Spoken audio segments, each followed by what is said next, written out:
আসসালামু আলাইকুম ওরহমতুল্লাহি ওবরাকাতু। আমি আপনাদের সাথে আছি Omar, have and dental care থেকে এফডি চিটাগং জেনারেল হসপিটাল। তো এই ক্ষেত্রে আমি আপনাদেরকে জানাবো, যদি দাঁতে কোথাও গর্ত হয়ে যায় অথবা কেরিস হয়ে যায় তখন কী করণীয়।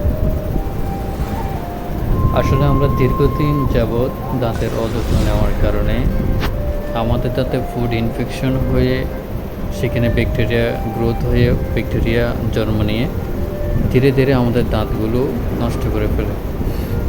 এর ক্ষেত্রে আপনার যেটা করণীয় সেটা হচ্ছে দাঁত সঠিক সময়ে পরিচর্যা নেওয়া।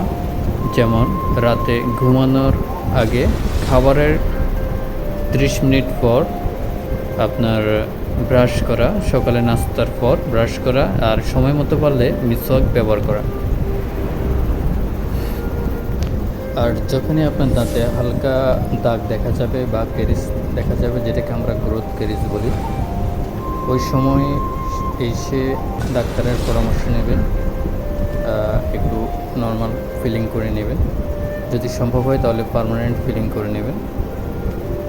আর যদি অতিমাত্রায় ব্যথা হয় বা আমাদের দাঁতের অনেকগুলো লেয়ার আছে, যদি আপনার এটা পাল্প ক্যাভিটি পর্যন্ত চলে যায়, এর থেকেও বেশি হয়, অতিমাত্রায় ব্যথা হয়, তখন এটা বিবেচনার মাধ্যমে চিকিৎসা নেওয়া হবে যে আপনার দাঁতের কোন ধরনের চিকিৎসা নিতে হবে সেটা।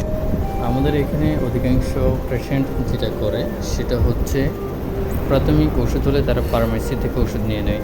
এই কাজটা কখনোই করবেন না। তার কারণ দাঁত আপনার মূল্যবান, অমূল্য সম্পদ।